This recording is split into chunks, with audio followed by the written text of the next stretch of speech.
Emang ini tanah Bapak gitu? Ya, Allah tanah. Jangan bilang tanah Allah, kamu ini gimana? Ini tanah negara, tanah PUPR, semua juga tanah Allah. Jangan gitu. Usaha ditata dengan baik. Tidak setiap orang mengambil tindakan masing-masing seolah-olah negara tidak ada untuk melakukan pengaturan. Ya, itu yang saya bilang tadi itu ya mestinya jangan berhenti sampai di situ. Harusnya itu ditelusuri sampai kemana, kemudian pabrikasinya di mana atau pabriknya di mana, kemudian perizinan pabriknya bagaimana, sebenarnya ini diproduksi peruntukannya untuk apa. Itu kan mestinya clear kalau kita bicara negara ya. Iya. Bicara aturan main gitu. Nah, Cuman si Abang tuh siapa, orang mana? Kurang Purwakarta. Purwakarta mana? Hah? Anggota sana? Ya, Anggota naon? di tentara. Cuman persoalannya mungkin KDM punya keterbatasan hingga sampai ke sana kan. Mestinya ini ketika ini sudah mengemuka ke publik seperti BP POM atau Badan Pengawas Obat dan Makanan atau dinas-dinas kesehatan, ini mestinya mereka.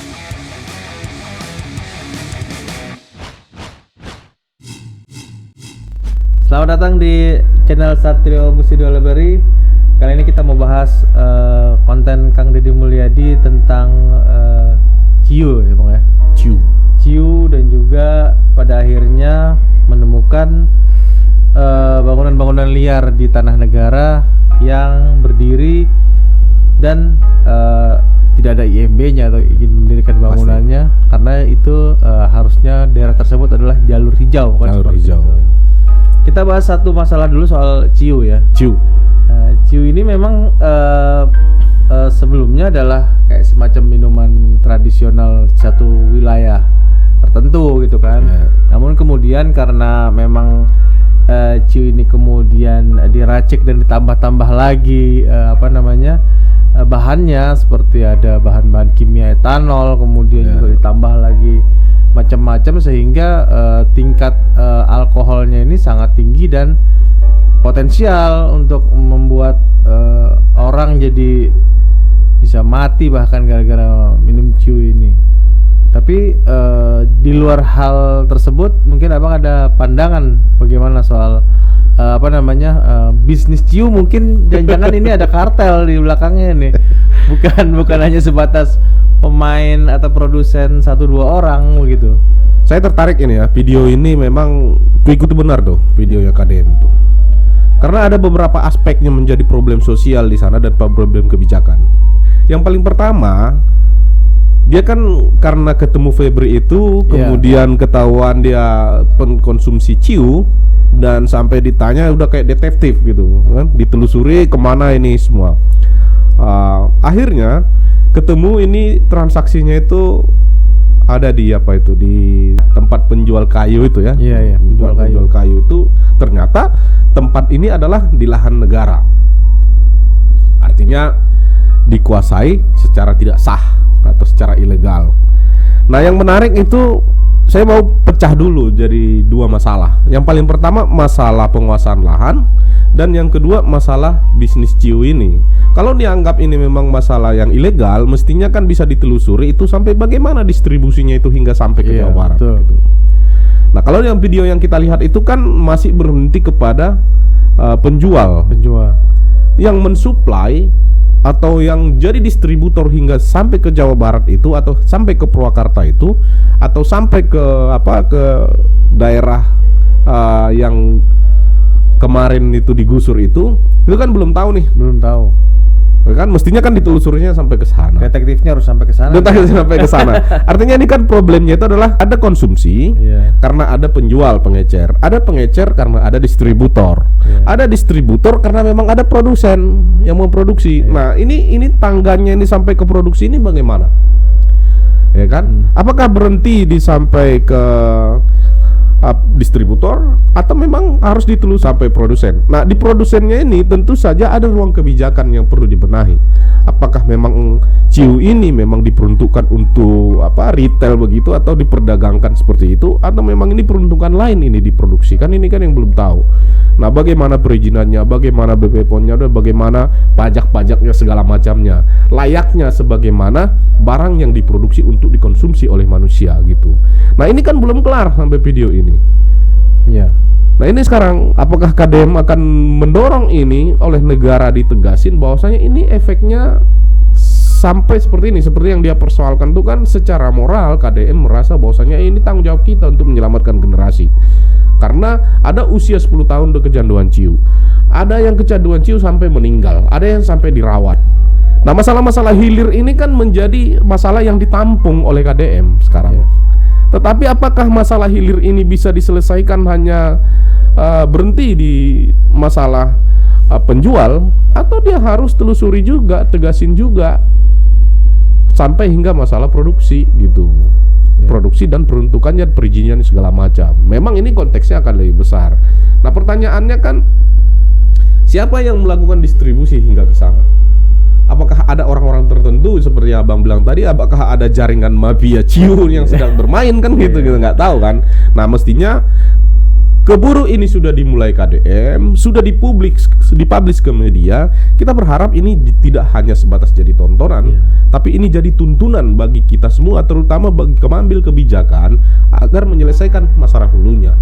Itu menurut saya masalah pertama yang perlu dikritisi dari video itu, dan perlu bukan dikritisi lah ya, dituntaskan. Ada semacam apa namanya ekspektasi kita lah bahwa ini harus selesai sampai ke tingkat hulu. Kalau melihat persoalan hilirnya, memang pada akhirnya minuman ciu ini meresahkan masyarakat gitu ya. Ada korban-korban yang terjadi di sini gitu kan. Ada yang masuk rumah sakit, kecanduan, bahkan sampai ada yang meninggal gara-gara overdosis kebanyakan minum ciu ini, berlebihan mengkonsumsinya.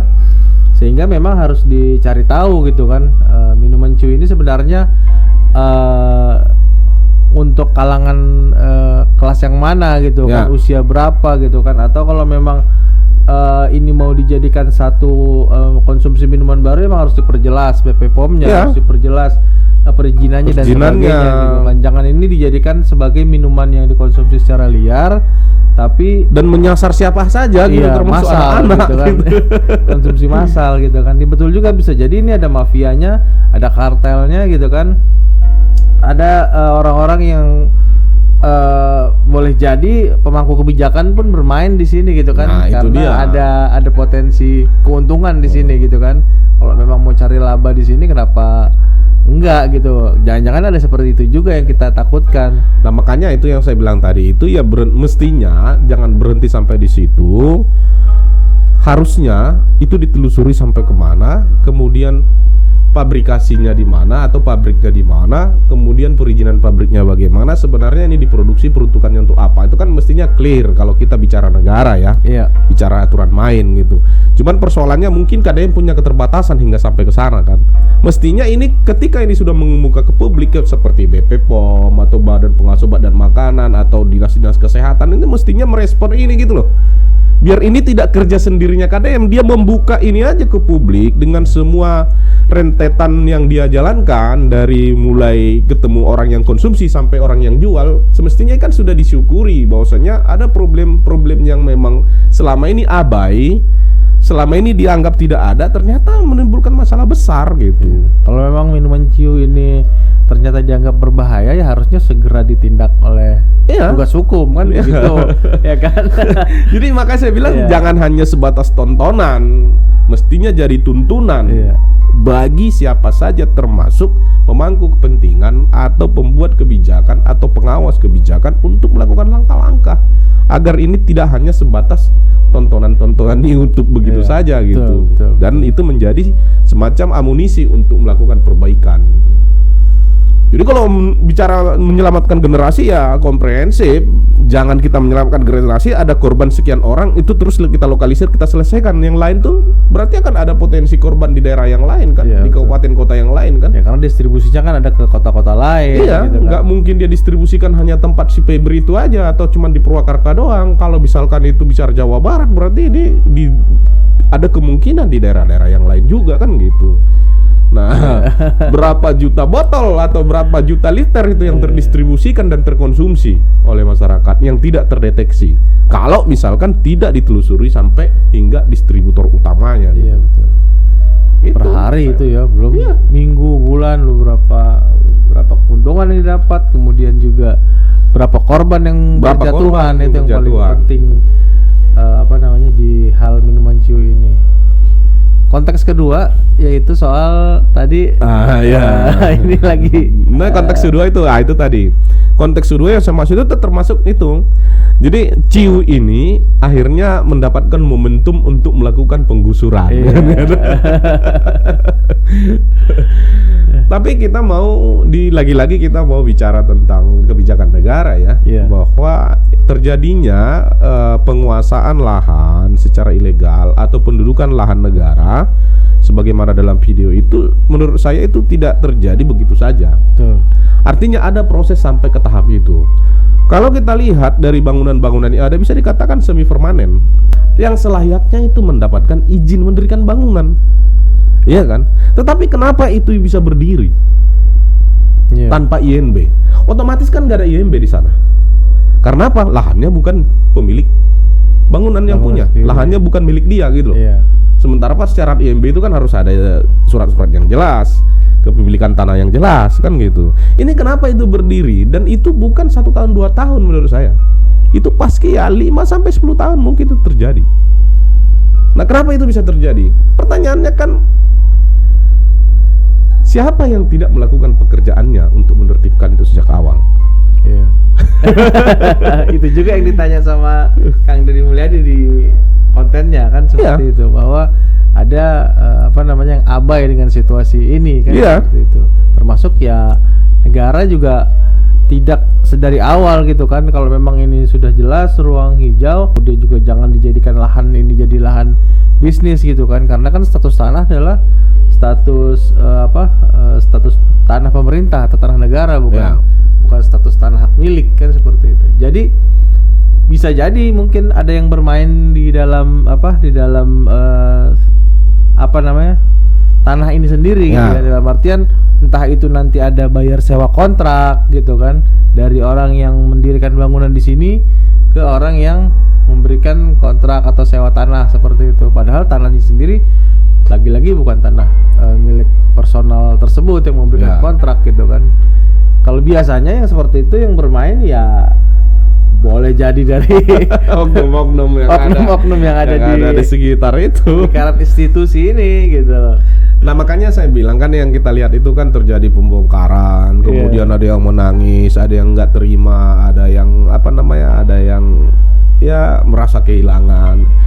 Nah, itu di satu sisi itu bisa dimaklumi perasaan yang tergusur itu seperti itu. Artinya dia membangunnya itu mungkin 5-10 tahun, dia bercari keringat di situ. Belasan tahun itu. Belasan tahun, misalkan dia bangun dari nol.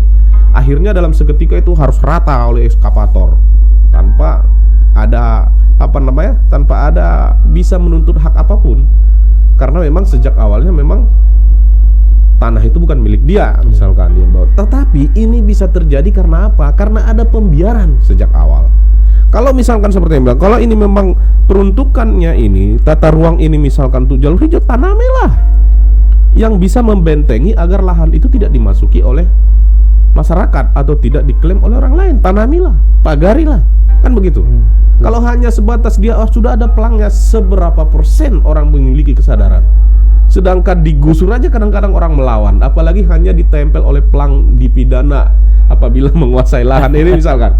Ternyata setelah dikuasai 1-2 orang, bikin bangunan 1-2 orang di situ, nggak ada yang dipidana pula. Bondong-bondong orang masuk, ya kan? Betul. Nah kan itu masalah kita, masalah kebijakan dan masalah peran pemerintah. Makanya selalu yang jadi pernyataan kritisnya itu sebenarnya ini situasi seperti ini bisa terjadi karena memang sejak awal baik pemerintahan setempatnya, pemerintahan pemdanya atau yang memiliki lahan itu sendiri tidak melakukan kerjanya, terutama kerja pengawasan dan pemaksimalan lahan yang diperuntukkan. Itu menurut saya problem awalnya. Kalau misalkan ini nggak terjadi, seperti pernyataan KDM, seolah-olah ini negara nggak punya aturan, seolah-olah ini negara ini nggak ada yang ngatur, katanya kan. Ya memang kalau dilihat seperti itu ya faktanya demikian. Iya, memang tidak ada yang ngatur. Tidak ngatur. Kalau memang sejak awal memang itu sudah diperuntukkan, harusnya negara melalui pemilik lahan itu atau yang dikuasakan atau yang menguasai lahan itu secara undang-undang atau secara secara administratif misalkan, harusnya kan mereka yang ngatur. Wah, ini mau nanam pohon, tanamilah pohon. Iya. Ya nggak? Jadikanlah misal hutan kota. Dan hutan kota. Jadikan misalnya taman-taman bermain gitu kan. Jadi memang fungsi dari lahan hijau itu bisa maksimal gitu kan, bisa jadi tempat ruang pertemuan dengan masyarakat, interaksi sosial dan sebagainya. Ini kan tidak bisa dimaksimalkan seperti itu. Mungkin waktu itu ketika ada yang melihat potensi ini baik, tapi sementara negara tidak mengelola dengan baik gitu kan, dilihat ini cuman apa sih, kayak semacam tempat ilalang-ilalang yang nggak jelas gitu, tempat buang sampah atau apa, dimanfaatkan lah. Dan itu sebenarnya ya kalau kita lihat dari sisi sosial nggak ada yang salah dari mereka gitu kan. Nggak ada yang salah. Karena mereka memanfaatkan, bisa lebih bermanfaat tanah itu ketimbang hanya cuma tempat buang sampah atau ilalang-ilalang. Yang salah ya pemerintah sendiri. Iya, makanya lagi-lagi kita sampaikan, pemerintahan itu kan soal bangunan itu kan ada beberapa dinas lah ya, yang harusnya baik mulai dari perizinan, kemudian Pol PP-nya, kemudian kan sebenarnya mereka ini mungkin nggak tahu sejak awal tuh berdiri 1-2 bangunan di situ hingga sampai seperti saat ini. Itu satu. Terus yang kedua, ya bisa jadi memang semua orang ya sudahlah. Tapi mungkin kalau tanah saya gitu misalkan bukan tanah saya, mungkin begitu kan. Ya, mungkin kalau misalkan tidak ada video Kang Deddy atau tidak ditemukan situasi ini oleh Kang Deddy Mulyadi kemarin, ini akan tetap bangunannya tetap akan berdiri di tanah ini. Pasti. Atau bisa jadi kalau tidak ada ciu itu, bisa jadi tidak ada pemicu juga untuk mempercepat proses penggusuran itu. Betul. Akhirnya kan ada semacam legitimasi publik kan. Legitimasi publik misalnya, harus digusur, orang ditaruh, harusnya ditaruh cari nafkah yang benar-benar yang halal, kok malah ditaruh jadi jual ciu. Jadi seorang itu publik. Dan kekuatan yang KDM mendorong itu menurut saya itu adalah kekuatan digitalnya, bukan personalnya. Karena dia ngerasa bahwa tontonan ini disupport, bahwa publikasi lewat video YouTube-nya itu disupport oleh masyarakat untuk melakukan perbaikan-perbaikan. Apalagi telah tersentuh emosi sejak awal bahwa perdagangan ciu itu menyebabkan anak-anak jadi bandel, ibu-ibu khawatir anaknya nanti akan terpengaruh. Kemudian ya semua orang ngerasa bahwasanya ya ini melanggar norma-norma atau aturan-aturan agama kan gitu. Nah, ini emosi publik ini dan apapun yang dilakukan rentetan dari situ pasti didukung. Itu dia. Iya. Makanya powernya itu sebenarnya di situ menurut saya ya. Nah, kalau soal aturan, kalau soal penertiban sesuai dengan aturan, penertiban sesuai dengan peruntukan lahan, sebenarnya itu tanpa ada ciu pun sebenarnya itu bisa dilakukan. Harusnya sudah bisa dilakukan. Kalau nih lagi-lagi kalau negara hadir pada waktu itu. Makanya tadi saya bilang bahwa mungkin kalau misalnya tidak ada video soal ciu, tidak ada detektif KDM yang bekerja ini lahan bangunan yang ada di lahan ini masih tetap berdiri. Bahkan bisa sampai 10-20 tahun ke depan gitu kan. Tapi jangan salah loh, bisa jadi di seluruh daerah juga banyak hal-hal seperti ini. Dan ya beruntung Jawa Barat itu atau khususnya Purwakarta itu ada Deddy Mulyadi yang bisa membuka inilah ke publik. Cuman itu lagi yang kita sampaikan tadi, harusnya ini jangan hanya sebatas tontonan. Karena ini problem kita, ini problem akut. Menurut saya itu problem akut. Hal-hal seperti ini problem akut. Kan bahkan sampai ada jawaban, ini bukan tanah kau, ini tanah Allah katanya. Ada juga yang ngomong seperti itu.